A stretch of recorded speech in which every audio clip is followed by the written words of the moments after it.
telepathy or telepathy as we know it to be, and talking to the dead. We're going to talk about that today. We're going to discuss exactly what telepathy feels like, sounds like, and how we all do it all the time, and how we can communicate with spirit on the other side, or your dead loved ones. Spirit hate calling themselves dead. They say we're more alive than you. But anyway, you know what I'm talking about, talking to the dead. Here on Elevate with the beautiful Kristen and myself, KAren Swain. Stay tuned. Welcome to Elevate, the awareness shift, waking the quantum self. I'm KAren Swain, your host, and you're listening on the United Public Radio Network and the UFO Paranormal Radio Network on 107.7 and 105.3 FM, syndicated radio all over the world.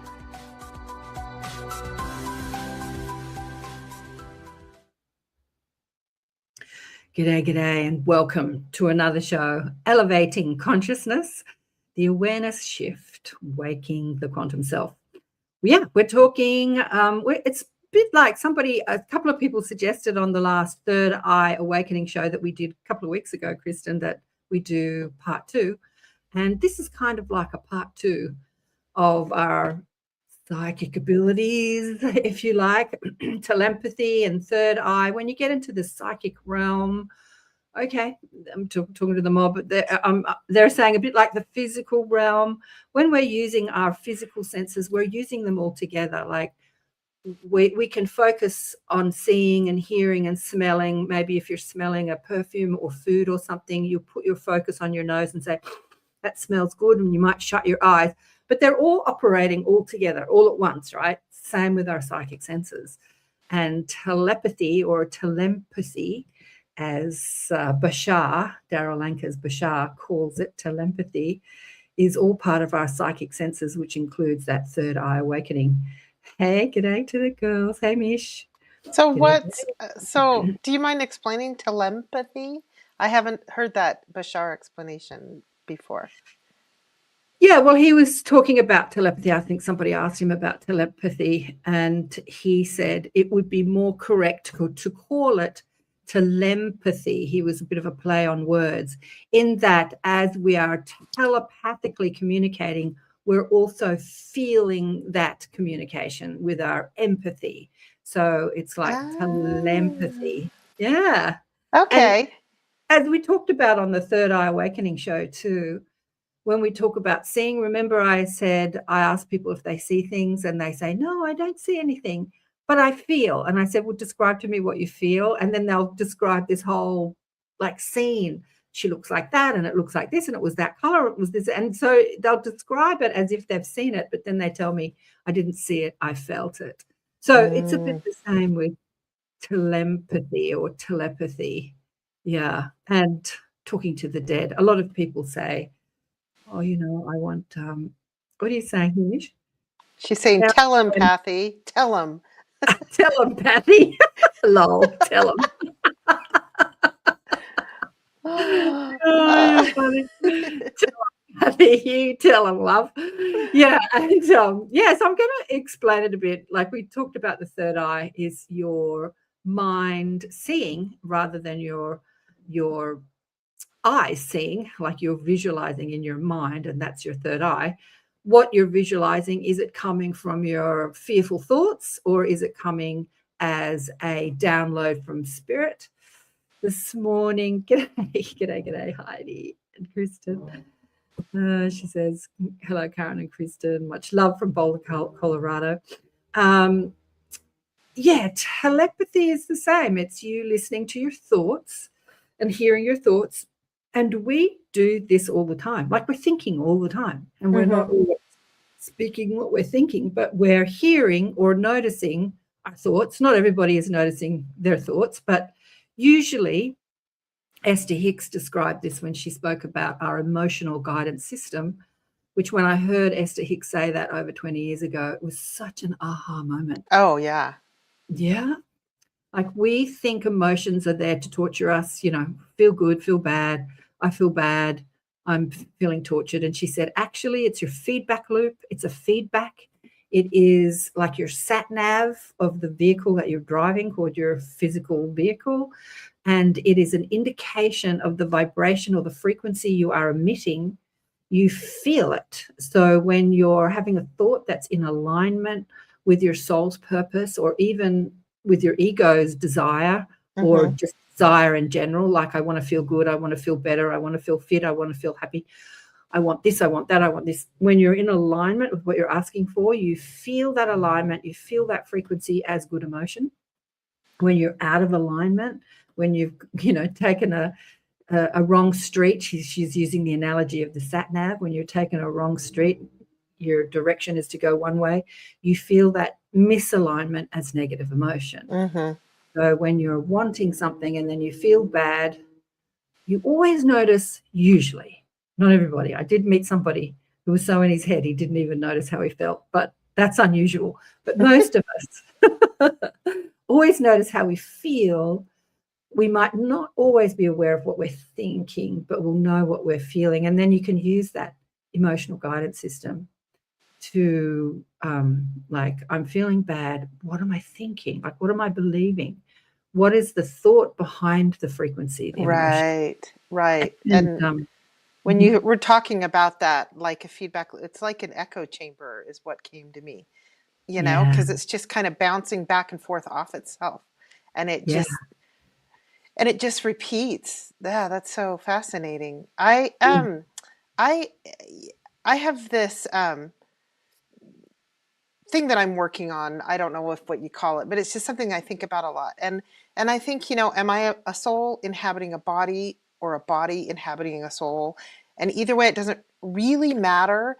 But I know that in this existence, I'm very much more aware, and I feel my body more than I feel or am aware of my soul. So I have to like work at and be intentional or focus on it, on what's going on with my spirit or my senses, my feeling, rather than this body and all its, and the echo chamber that it sits in is what it feels like to me. So, and so I have to work on it. Yeah, I've just had an aha moment to that inquiry. Okay. When I say aha moment, the guides were just talking to me then. Am I a spirit? Because we in the spiritual community, we say this all the time. I'm a soul inhabiting a body. I'm a soul first. I'm spirit first, body second. Right. And then you said, am I a spirit inhabiting, or a soul inhabiting a body, or a body inhabiting a soul? And the guide said, you are a soul inhabiting a body. Not the most correct words, but let's just go there for a linear mind, human mind understanding. Okay. They said, but we want you to believe that you are a body inhabiting a soul. And I said, what? I love that. Thank you, Mom. And I'm like, what? Because I have to say, every time I think about being a soul inhabiting a body, it's not that it doesn't feel like truth, but the other feels more true, right? Because we so identify with the body. And I said, why do you want us to believe that we are a body inhabiting a soul? And they said, that's the human condition. That's the human play. That's the human experience you've come to enjoy. You've come to experience. Because when you're outside of the human condition, as you are every night when you're sleeping and when you reemerge from, you finish this lifetime, you're more there than you are here. You understand the truth of who you are, and that's your permanent experience, but you want to come into the human experience to believe you are the body, to believe you are the human, the personality, the ego. That's the experience you've come to have. Okay. And I'm like, okay, but that's like where we get into a whole lot of trouble when we believe that, because we're in suffering.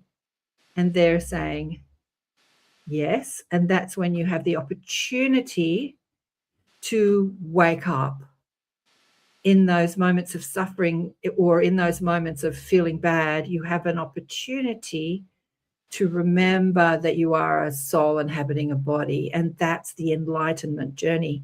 And they're just reminding me, you can't have that journey when you're dead. You're omnipresent. You're in you're in that truth as your only truth. Sean put it beautifully when you had him on the show. He just used different vernacular. Like he said, I can't remember what he said. He said, when you're, in spirit, God's will is your will. That's what he said. Yeah. He put it more in that sort of religious.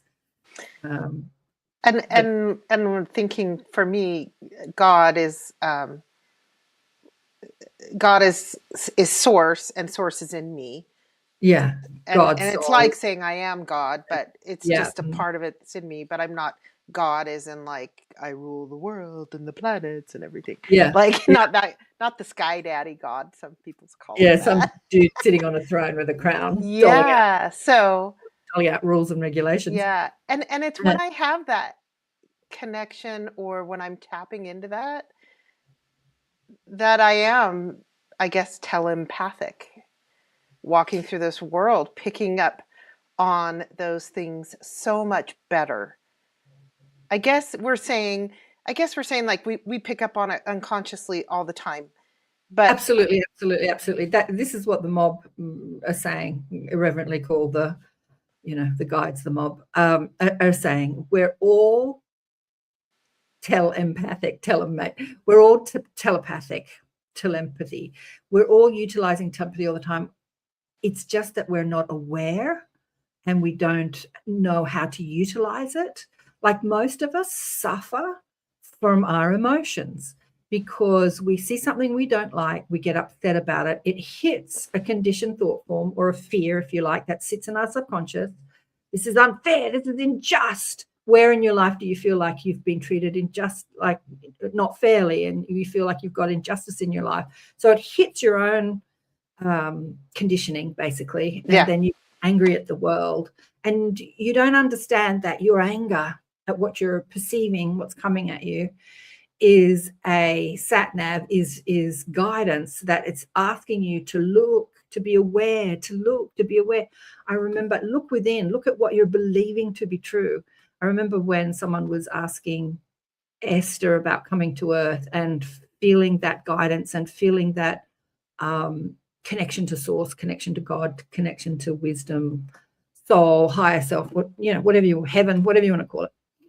And they said, surely there could have been, like we feel so lost here on Earth and we're all in our drama and our emotions, surely there could have been a stronger way to feel more connected to source. And she said, what is stronger than your emotions? Seriously, like, sledgehammer, like what is stronger than how you feel? Like that is your guidance system. That is guidance, right? Yeah. And that's so funny because honestly, I was having a conversation with a good friend today about that, like just about emotions in general. And emotions are discounted so often, especially like men are told not to cry. And then women, when they get emotional, they're being irrational. And I just call it passionate. Like, oh, they're just being passionate about it. And I view that as a positive word, but somebody else may not.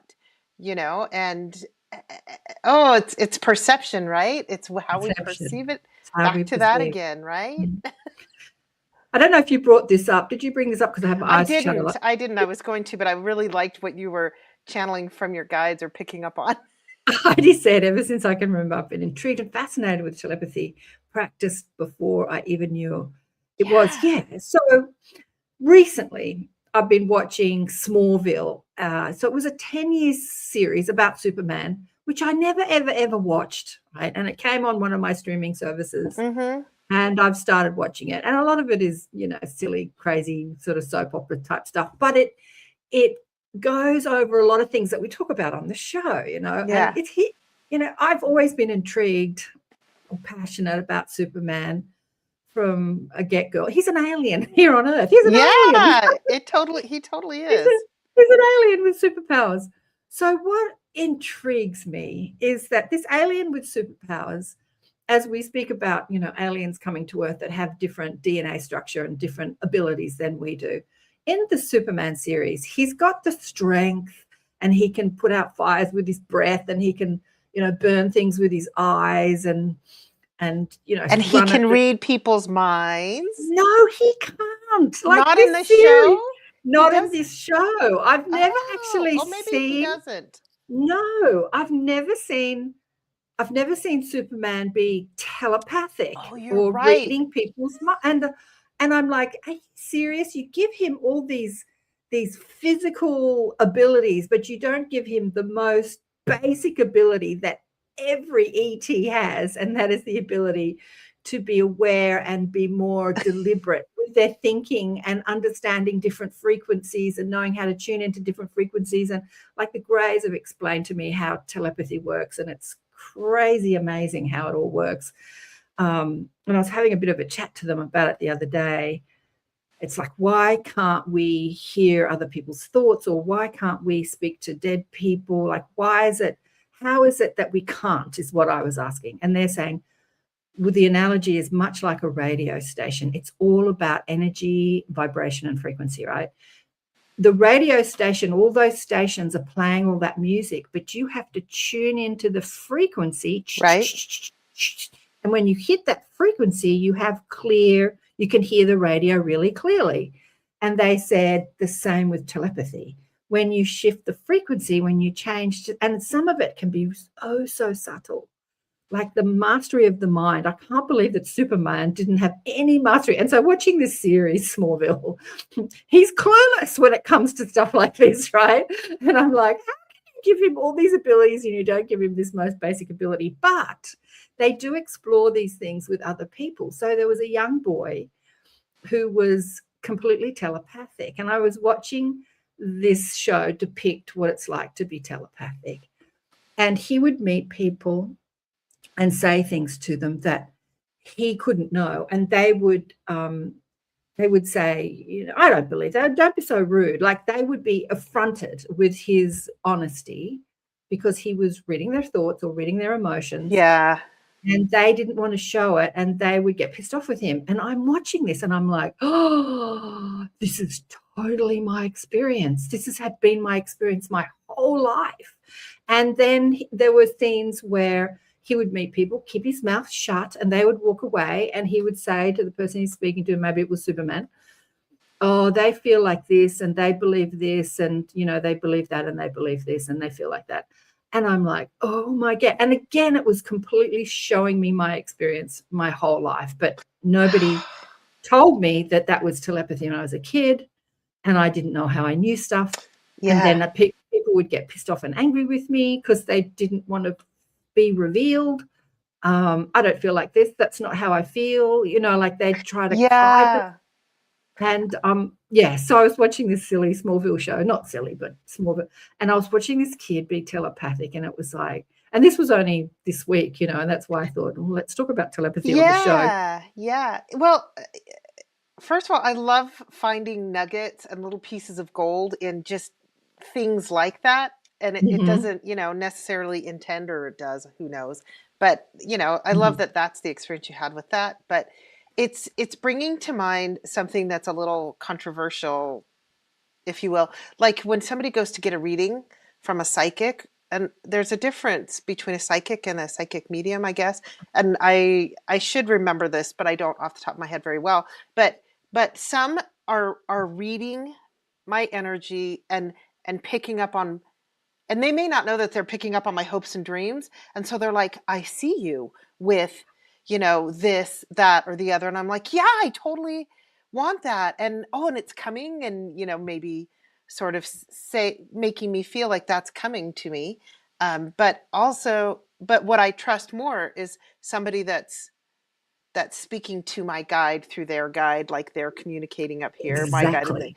my guide. And that's different, because I feel like they're picking up on my telepathic energy rather than, Absolutely. Absolutely. I'll tell you a story. When I first started on radio, I started with a friend who's a working psychic. So she's like many working psychics. She would sort of predict the future or tell you about, I see you're renovating your house. And she would tell you stuff you already know. And people would walk around going, oh, that's so amazing. She's so amazing. And I never operated on that frequency. So it used to amaze me. And then she'd talk to the dead people.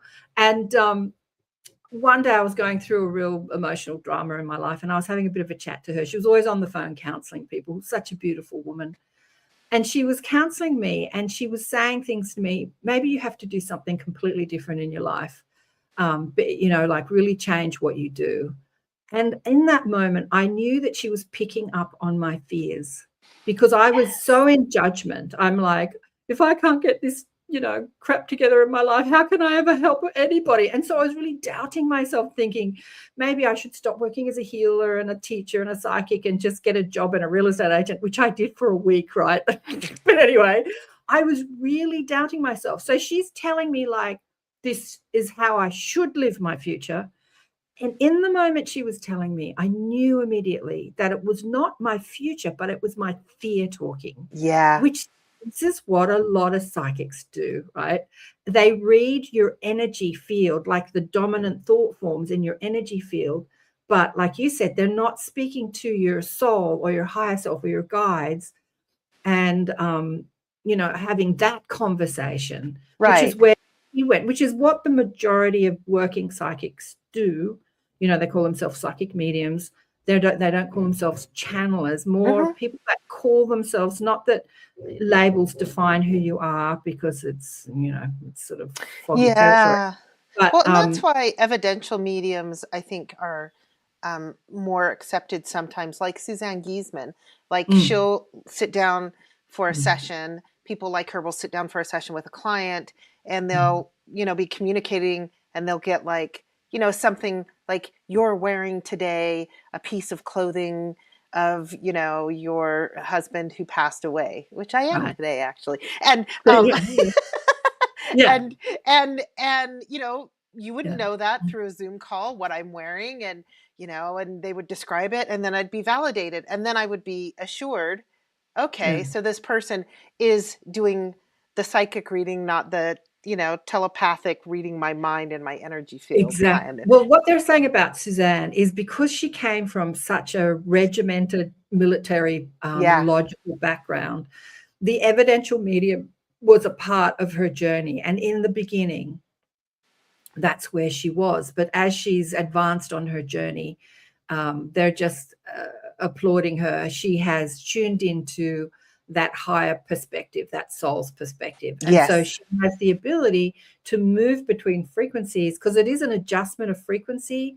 I'm so used to talking to the mob, which is a totally different frequency, different radio channel station, to talking to people that have just passed over, that are in maybe an astral form, an astral realm. Some NDEs have called it the place between heaven and earth. Yeah. That place where you go to acclimate, to drop all your memories of being human, and to remember that you are omnipresent, that you're a spirit. And like there are those, and that's where a lot of mediums go to speak to dead people, so they're still quite identified with the personality identity of who they are on earth, which is what people on earth want. When they speak to their father or their lover or their husband, they want to speak to the identity that they had the relationship with, and not like even Esther said this about Jerry when he died. I don't want Jerry to merge into the infinite that is Abraham, that I understand as Abraham. I still want Jerry to be the Jerry that I knew on earth, and have that connection with that personality and that feeling. And he said, yeah, we can do that. Yeah. I it's interesting because part of this is communicating with the dead. So when my late husband is around, I just feel all the like, and I say feel because that's what it is. I'm picking up on, or I'm feeling him as he is now, a being of light, a being of love, and just it's all. His personality is there, but it's all those best parts of his personality that I loved. Sometimes when I'm just going through like a grieving moment, which is very human and I feel is very natural, I'm caught up in the struggles that we had when we were married, fighting over little things and stuff like that. And that part of his personality. And I know he's moved beyond that. And so I do love it when his presence is around, because I get just the best part of his personality and the best part of Andrew, Right. Yeah. Exactly. So I want to ask you some questions about that, but I'm just going to share what Mish is saying. Yeah. I've been feeling lately that our body has a fraction of our soul here. The core is in the higher self. Yes, making sense to me at the moment. Yep, you got it, Mish. Yeah, beautiful. We send a stream of consciousness into the bodies that make up the physical vehicle, but the bodies incorporate the etheric, the astral, causal. Like there are many different levels of what makes up the energetic frequencies of what makes up the physical body. And when we die, we can move out of the physical vehicle, which is just another energetic vehicle that we perceive to be solid and real, into an astral vehicle, and that holds all our memories and our identity. And that's who a lot of psychics can talk to. And there's the etheric vehicle of the physical form, where healers can go and work in the etheric energy to adjust the physical, because it manifests first in the energetic structure before it manifests in the slower, more physical structures. But yeah, so we send a portion of our soul, if you like, higher self, into this experience. That's why I feel I can live in so many paths at once. Absolutely. And then Absolutely. she thanks you for your explanation. Yeah, and that's what we mean as multi-dimensional.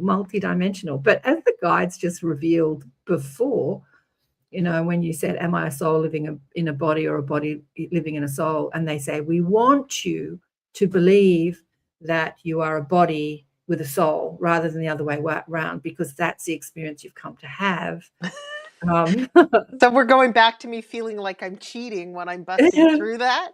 Yeah, which is kind of cool. It's kind of cool. As we spoke about last week with Ananda Mayama, she was completely that guru in India who was completely identified with who she is as spirit and not body. And again, when we were talking about her last week, the guides were saying, that's the experience of one, not of many. I mean, that's an experience that someone has come to show us, but it's not, she's not saying everyone needs to be like me. And in fact, she never said that. She never, ever said that. You need to be like me, nor did, Jesus or any of the spiritual teachers who have come to show us who we really are. Jesus did say, you can do all that I have done and more. He didn't say, you got to be like me. He's like, this is what's possible.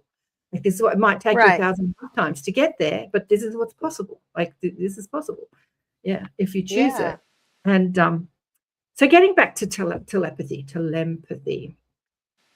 So we're all thinking all the time, and we can be more aware of our thoughts. And it is the different frequency of the thoughts that allows you to distinguish the thought that is connected to your fears or your judgments or your criticisms of others and yourself, and the thoughts that are coming from your source or your soul, or another person. But because the vibrational match, like a lot of empaths suffer because they feel the pain of other people, and the guides have always said, you can only really feel the pain when you're a match to that pain. So yes, you're feeling their pain, but it is a part of your pain. So when you're not attached to it being a part of your pain, you can be aware of the energy or the thoughts or the emotions of another and not suffer in any way. So they're saying telepathy works better when you're not in judgment. Okay, so they're saying that it works better when you meet someone for the first time and know nothing about them, and you've not gone into criticism or judgment straight away, than it does with somebody that you know well, or someone that you even know, because you've got a whole slew of what you think about that person and who you think they are, and that's going to disrupt any telepathic communication that you can get from them. Yeah. So like in the Smallville episode of this young man meeting people for the first time and then saying, they really believe this and they feel like that and they feel like this, and like revealing their thoughts because he was completely telepathic. It works sort of better like that until you're more attuned to the different frequencies. You can understand the subtle energy. Yeah. You can Can I distinguish which is your thought and your fear. You can distinguish it from what you're picking up. Yeah, go on. Well, I wanna ask a little bit about tuning like that, because um, my experience with that, because I've been doing this for many years. You just like shook your head at your mom. Did they just tell you something? Yeah. What'd they tell you? I want to hear. I'll ask this in a minute. Oh God, I've got it totally gone because I was listening to them and then I went back to listening to you. You said I want to talk about more attuning. Yeah, well, And what did they say? They said they just repeated something that we'd already been saying. Okay. What did they say? They said judgment, judgment, judgment, judgment, judgment. Like okay, when you live outside of judgment and criticism, then you can be really aware of how others feel and what they think. okay, Yeah. okay. I'm just going to finish this thought. I'm thinking of the telepathy tapes because I always go back to listening to the kids that are on the spectrum, but they're non-verbal and they're not really living in the world like we're living in the world. And a lot of them don't even know how to have control of their physical body. There's apraxia, I think she called it, and they're okay. So they're saying because of their condition, they're so outside of judgment of others because of their condition. But anyway, go on. What were you going to say? Many of them. Okay, so I want to put this into practical use, because I feel like I'm learning something here that I can take into the real world, right? Outside of this little studio.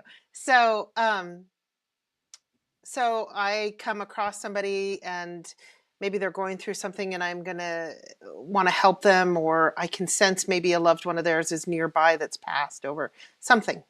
So I'll drop the judgment, drop the fear, and then I have this thought form for myself that I get to tune into their frequency, but like I don't know what frequency they're at. And so I feel like I'm uneducated on, is it like, 1783 hertz that they're at? Do I need to turn to that? Like that's me. I get technical, but maybe I can just say, all right, match my frequency with theirs and There you be go. open to Yeah. that.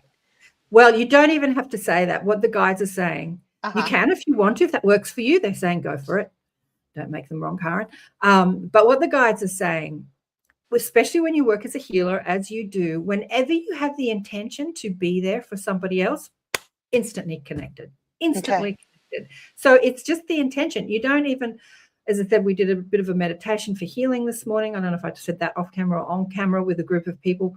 And as one of the facilitators was going into, do this, do that, think this, let's do that, the guides are just saying, so unnecessary, so unnecessary. You're just drawing it out because you feel out of the water with this stuff, and so you make all these rules and regulations, and evoke this and say that, and bring in this person and bring in the healing guide, and they're just saying unnecessary. It's so much faster than that. You just have the intention to be of service, have the intentions to be of service, and bang, it's there. And when you're talking to strangers, when you're aware of who you are and what you can do, it just you don't even have to tune into their frequency. Yes. Okay. Michael Tamora. Thank you. Michael's here. Hi, Michael. Oh, hello, Michael. I love you. I had this discussion with him on the show. And I said, I like to think I'm a bit like you, Michael, in that I can hear people's souls talking to me, not just their thoughts. And I asked him how that happens. And he said, well, let's look at you, Karen. And I'm like, oh, okay. And he's like, you're really interested in people. You're curious and interested in people. And I just sat back and I had that aha moment. And that's that intention. When you're interested in someone and you're there and you're listening to them, like, what do you have to say? I'm interested in what you have to say. Instantly connected, right? Instantly connected to their frequency. That's how you tune into their frequency. Gotcha. Okay, yeah, they're saying. They're saying, when someone's talking and they're babbling along and you're not interested, and you say, we tune out, Like we even use that vocabulary. Like I tuned out. What was he saying? I don't know. I tuned out. He was babbling. Like you weren't interested in it, right? So you literally tune out. Like you might not. My ex-husband used to do this to me when I was young and I met him. He used to look at me and he'd go, and he would look at me like, I'm really interested in what you're saying. And I'm like, oh, a man that listens to me. Oh my God, marry him. Anyway, I soon discovered that that was a ruse because he just knew how to look like he was listening. And he was completely tuned out. Oh my gosh. And you fell for it. Oh. I did. I fell for it. But I soon realized you're not listening to a word I'm saying. You know how you can test that? It's like, did you hear the Queen died? I mean, she has died now. And people go, It's like you say something outrageous and they just say, yes, yes, yes, I'm listening to you. And they don't respond because they're not listening. They're tuned out. Yeah. So that's how it is. And they want to just reiterate with this. It's the same in spirit. It's the same in spirit. It's the same in spirit. When you want to use your telepathic abilities to talk to spirit, to talk to your dead loved ones, the dead, you know, I called it talking to the dead because that sort of like makes it sound talking to spirit. They hate being called dead, but talking to spirit, it's you just tune into a memory of them or a funny memory of them, that you have the intention, you tune into a memory of them, a memory that makes you happy, that keeps you in that high vibe, and you're instantly connected. Okay, they're saying you're never not connected, but you're connected in a way that you have the awareness of how you are allowing that communication. You've tuned the radio station. Shh, gotcha. Now I can hear you. Because I'm thinking of you. I'm thinking of a good memory of you. And you're connected. You're instantly connected. When you're not connected is when you're, driving the car, washing the dishes, doing this, doing that, like thinking of other things. Because we are multidimensional, we have many thoughts going on simultaneously. And where your focus is what you'll experience, what you'll hear, what you'll experience in your physical body as the feeling, the empathy, and the telepathic communication. They're saying it's happening all the time, but we're tuned out because we're more focused in one way or another. We're worrying, we're stressing, the shopping lists, I've got to do this, I've got to do that. I've got a friend who is sick at the moment and she's had some problems, and she's a very fast mind, and she has a very, she's an accountant, she has a very logical job. And so my suggestion to meditate for her healing is kind of falling on deaf ears. She's like, yeah, I should. And then she's like, but I'm so busy because I've got to do this and I've got to do that and I've got to do this and I've got to do that. And so where are you going to get that guidance to stop and focus and be more aware of who you are? It's like when your body starts failing on you and the doctors say, no drug we can give you is going to help and no operation is going to help. So where do you go? You've got to listen and go within, and she'll get it eventually. She's a friend of mine. She's got me reminding her. Yeah. I'll tell you what, you were talking about tuning out, and maybe with her you could try this. When my kids were small, I found that, if I was getting instructions out, or we got to take care of this, or blah, blah, blah, blah, blah, or, and I kept repeating myself, they would tune me out. And so I learned to get really quiet and still and almost whisper. And then they had to listen. They would totally focus and listen. And then they go, because they're like, wait, what is she saying? Wait, what? So maybe you could find a more subtle, gentle way to get through to her. Yeah. I don't know. But I think funny. I think most people aren't aware of their telepathic abilities because usually most, not all, but many, they're so self-obsessed that they're not that interested in other people. That's what I found. It's like there's a great scene in Beaches with Bette Midler, who plays this total narcissistic sort of actress. And she sees a long lost friend after a long time, and she's rich and she's got the big dog and the big house and the husband and everything. And they meet and she comes over to her house and she's like, how are you? It's been so long. It's so good to see you. You know, let me ask you about you. What do you think of me? I've always loved that. Oh, I'm rattling on talking about myself. What about you? What do you think of me? Yes. I've been watching old Bette Midler movies lately, and they're actually really funny. But yeah, That's the human condition. It's like, how yeah, are you? But let me tell you about me, because I'm going to ask you out of politeness, but what do you think of yeah, me? And let me tell you all my problems. So we're so focused on self that we're not focused. Just Michael explaining it to me all those years ago. You're interested in people.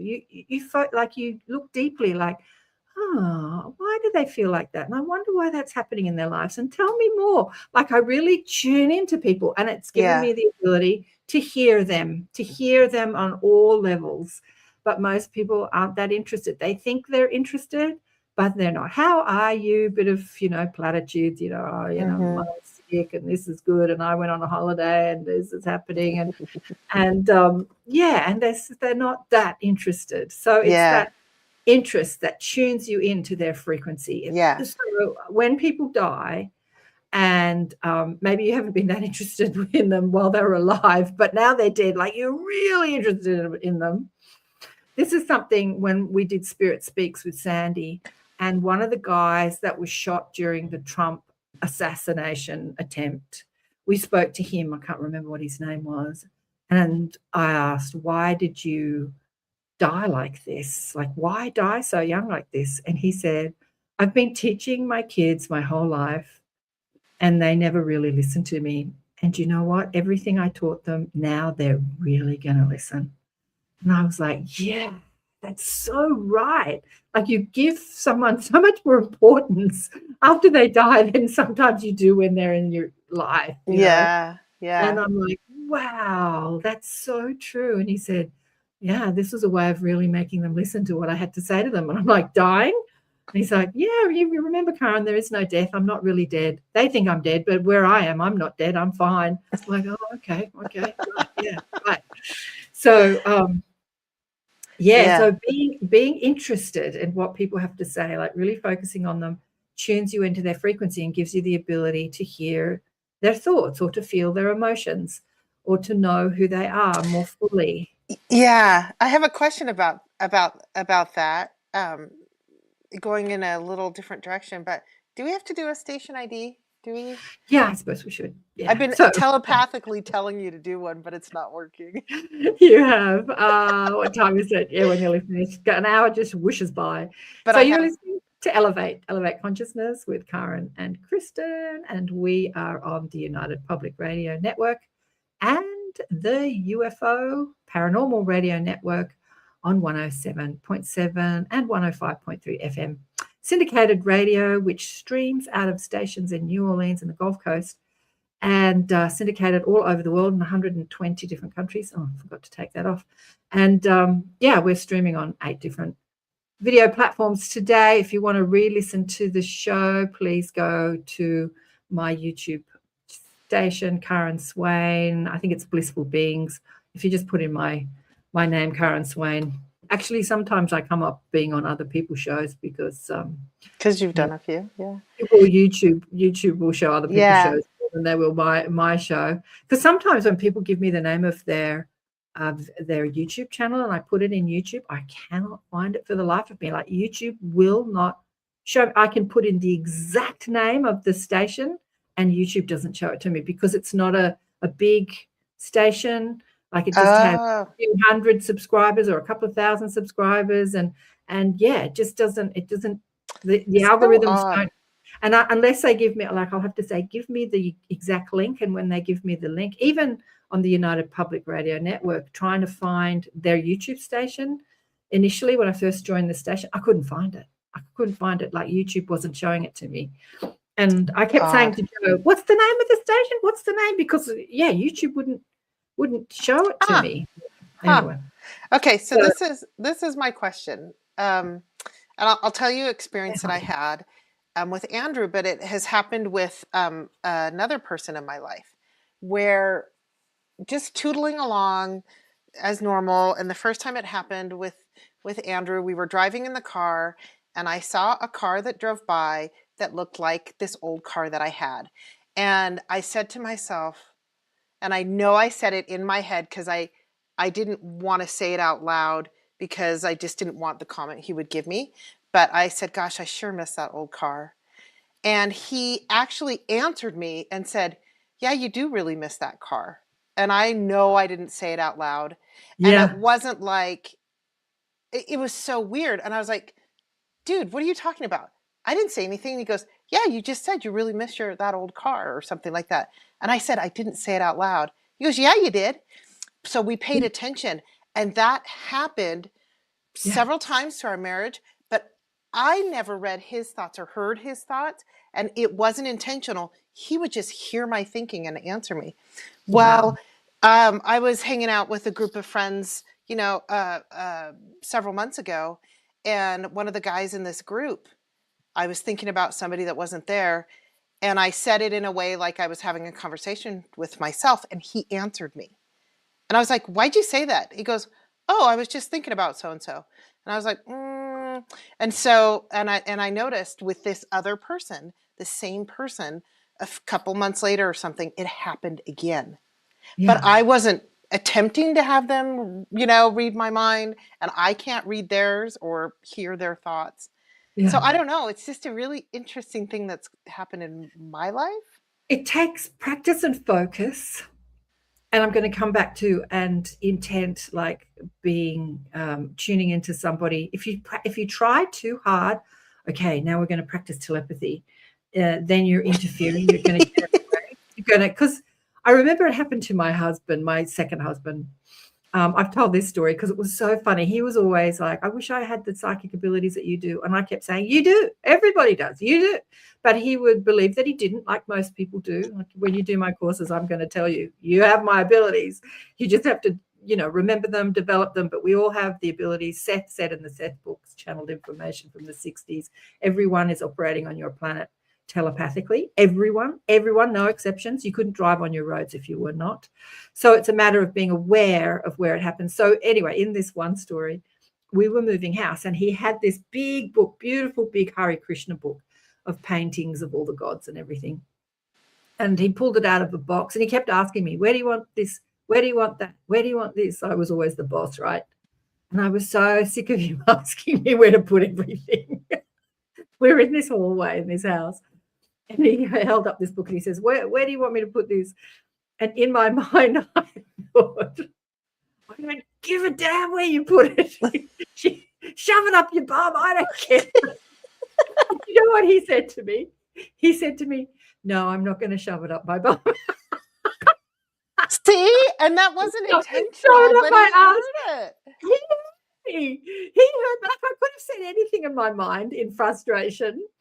Like, shut up, work it out for yourself. But in my mind, I'm like, shove it up your bum or shove it up your ass.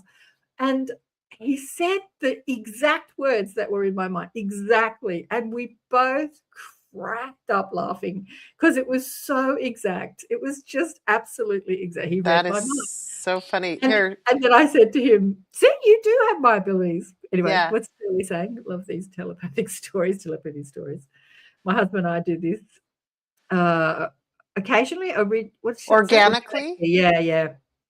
But have not tuned in to do this with each other. My daughter and I have always been tuned in. Now we laugh about it and just enjoy it. Yeah. So people that you are closest to, that you're not in judgment with, that you do have interest in, like daughters and husbands and family members and sons and things like that, you do have that stronger connection because you are interested in them. You are interested in their well-being. So you have that stronger connection. So you're tuned into them. You're tuned into their energy. Yeah. Okay. So this just dropped in on me. So I'm going to share it.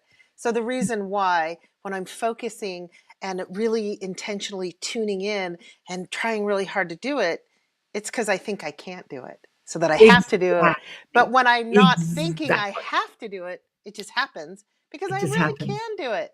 So I am. Oh my gosh, that's so funny. that, me tuning in, working really hard to tune in makes me say, I don't know how to do it and I have to work at it. Right. You reminded me too of this, YouTuber that I follow, Constance Mesmer is her name. And I've brought her up before, and she talks, I've heard her say it in a couple of her different videos, that she had got invited to this group and they communicate with the angels and bring them in and have these sessions. And she went to their group and they sat in their circle and it was lovely, this little intention, and they had some kind of prayer or something that they said to bring the angels in. And she Right. was laughing to herself like, that's so funny because they're already here. They're always here. Exactly. Like, why Exactly. are they Yeah. going through all these motions to I bring know them in? exactly. Like, yeah. Yeah. That's what I was thinking this morning. Yeah, they think it's funny. Yeah, they think it's funny. We're just Mm-hmm. learning this stuff, but yeah, it's happening all the time, and we're not evoking it like, now I'm going to telepathically communicate. We're just unconsciously tuning into people, and we pick up stuff, and what it looks like is your thoughts. Oh, they think that. Oh, they're scared about that. Oh, they're worried about that. It was exactly like this young man in Smallville. Oh, she's worried and she's fearful of this and she's worried about that, or he's worried about this. It's like you just know stuff. You just know what they're thinking. And sometimes you're tuning into people's subconscious thoughts and they're not even aware of it. And so if you speak it, they're like, no, I'm not, I'm fine. I'm fine, which used to happen to me all the time as a young person, as a young girl, a young adult. I would hear what they really think or really believe, and I'd say it, and people would walk away or make me wrong. And I was always constantly judging myself for, a Libran. I'm a Libran, and I wanted people to like me, the nice side. Everyone needs to be nice to people. And yeah, it used to frustrate me because I didn't know what was going on. Yeah. I didn't know what was going on. But telepathy, we're all doing it all the time. I think we've got a long way to go to be as good as, especially like the kids in the telepathy tapes, who have really honed that ability. Or, okay, the guides are saying they haven't honed the ability. They haven't forgotten that they have the ability. Oh. We have the ability, and we forget, and we call it woo-woo, and we can't do it. And, they make a 10-year episode of Superman and they don't give him telepathic abilities. It's like, how can you spend 10 years making a series about an extraterrestrial that has superpowers and you don't make him telepathic? Okay. So when you first brought that up, and I'm like, no, he could read your mind. And you were like, no. And I was remembering why I thought that. And it's so funny because the old movie with Christopher Reeve, Lois Lane, there's this series after he flies her all over, or when he's flying her all over, and she sings this song, and it's can he read my mind? Does he know what I'm thinking? And she was actually like, he can't. He can do all these things, but he can't read my mind. Wait, what? Yeah, I know. So I think that's how, talk about psyops, we did the psyops. This is how they've dumbed down our innate ability to do this. Like with the Hollywood, like all the screens are telling us that, you have to be special, or even an extraterrestrial can't do it. It's like you have to be something, I don't know, like they've just conditioned us to not believe in our own telepathic abilities. And as Seth said, you're all operating telepathically on Earth. You couldn't drive on your roads if you were not. But it's the awareness of it. So being aware of how you're feeling is that empathy, that emotional guidance system. When you're communicating with somebody, how are you feeling? How are you judging them? Are you like, you don't want them to waste your time? Are you busy and you need to go? Or are you present and with them in the moment and interested in what they have to say? Then you're tuned in and you can receive those telepathic messages. And as I say, if you work as a healer, that's exactly the space you're in when somebody comes to you. I just, these days I sit and I just talk to the mob and I'm like, what is it that you want them to know? I just talk to them. Like I'm just in that constant telepathic communication with my guides that I call the mob, and that encompasses their guides. There's no distinguishing between your guides and my guides. It's just guides. So I'm tuned into that frequency, that frequency of guidance what is it that you want them to know? And I let people talk. They like to talk about their problems, blah, blah, blah, blah, blah, blah, blah. But half the time I'm listening to them, not listening to the complaint that's coming out of somebody's mouth. They'll be complaining about something and I'll be sort of like, what does she believe to be true about herself and life? And what is the subconscious programming that's creating this fear or this thought or this problem? And so I'm asking questions and receiving answers all the time. So I'm having that telepathic communication with the mob. But I do look forward to the day that I can sit next to someone and have a complete conversation mind to mind, like I do with my mob, because so far in this earth experience, I haven't had that experience. So I do look forward to that day when I can sit next to somebody and have a complete conversation mind to mind. Yeah. Yeah, I'm with you on that one. That sounds Yeah. amazing. Yeah. Yeah. I haven't done that yet. A few years ago, what's Shirley saying here? I asked my young grandson to say hello to my mum next time she came to him. He said, "Tell her yourself, she's right there beside you." Oh, that's right. She has this beautiful grandson that's Yeah, he's really totally in tune. Yeah, he's tuned tapped in, turned on, tuned in, Yeah. turned on. Yeah. Yeah, Oh, yes, like the telepathy kids can do. Yeah, to each other, mind to mind. Yeah, me too. Authentic chat. Yeah. yeah. I mean, we can set that up with people. We can play and do those. We've done it in the inner sanctum too. Mhm. We've done little exercises where somebody's holding something and then we all tune into it and what it is that they're holding. I'll never forget Brad holding the glasses, eyeglasses, and what I got was I can't see anything. I can't see anything. I can't see anything. And so I thought it was my inability to see, but actually it was guided saying, "They're glasses, Karen." So Oh my gosh. Yeah. so the communication doesn't come as obvious sometimes as it does when you're looking at something. It can come in ways that it's not that obvious. But Yeah. again, Yeah. stay One of curious, the ask questions. Go on. Yeah, I just was going to say, just in my day-to-day, um, being the the spiritual being in this body or reverse, whatever, when I'm just coming up against people and we're communicating and I want to know what the real message is that they're trying to say, or I want them to know that I can hear them and pick up on them. I actually tune really into my throat chakra because that's the chakra of communication, like ears, nose, throat. Like I just kind of, am I listening? Let me listen with this part of myself. And I take my brain part out of it a little bit, like my logical thinking brain. And I can often pick up on the undercurrent of what they're expressing, if that makes Exactly. sense. Not necessarily just the words. And I feel like when I do that, that I hope that it's like an honoring of what they're working on communicating, Yeah. to me, What the guides are saying about that, Kristen, is they're saying, don't listen just with a part of your body, listen with your whole body. Yeah. Listen with your Yeah. whole body. Gotcha.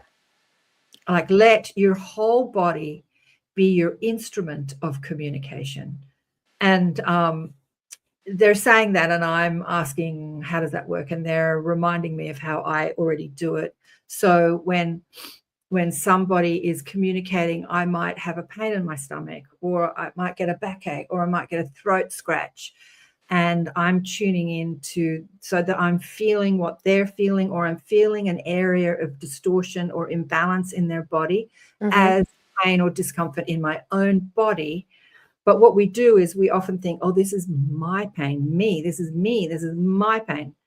And so then it is that you ask, what is the sensation I'm feeling? Is this my back pain, my throat pain, my scratchy throat? Or am I receiving some information with the person I'm speaking to? You can get visualization, you can get thoughts in your head, you can get feeling sensations in your body. So you're listening with your whole vehicle, your whole apparatus, your whole body. You're listening with your whole body. Yeah, your whole body is It's a like resonance. It's a resonant chamber. I'm seeing it, yeah.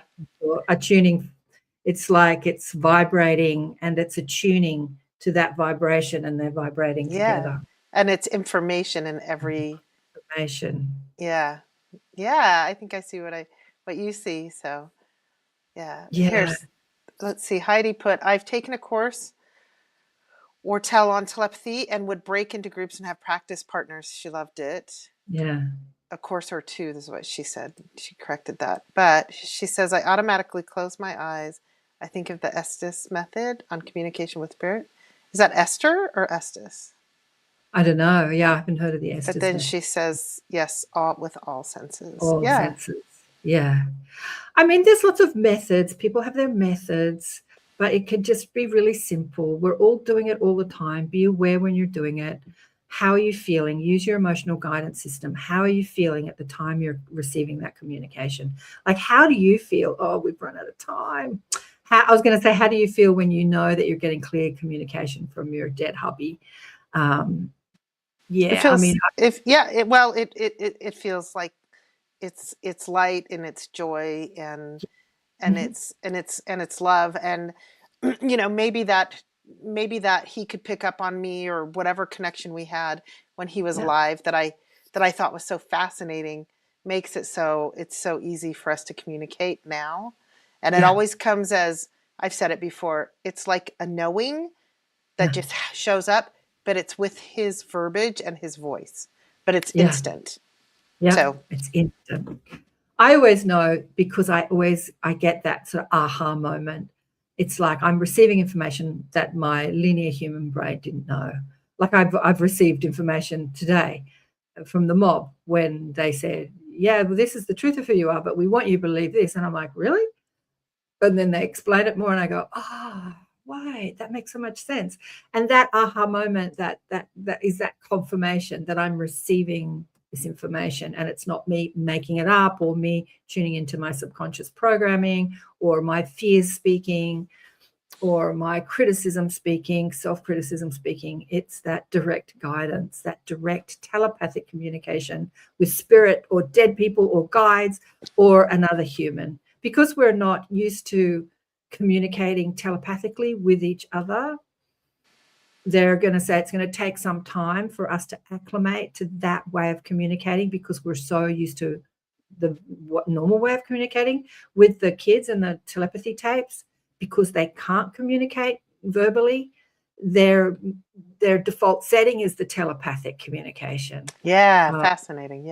And the guides are saying, oh, we've run out of time, 2 minutes over. The guides are saying, before we learn to speak, our default setting is also the telepathic communication. Of course. Until we learn a different way. So, Anyway, I look forward to the day where I sit next to somebody and have a complete conversation, mind to mind, where I know that we're communicating like I communicate with my guides. Yeah, I look forward to a physically focused human being. Yeah. Anyway, big love to you, darling one. Thanks for always being there and having these great conversations. And thanks to everybody who showed up.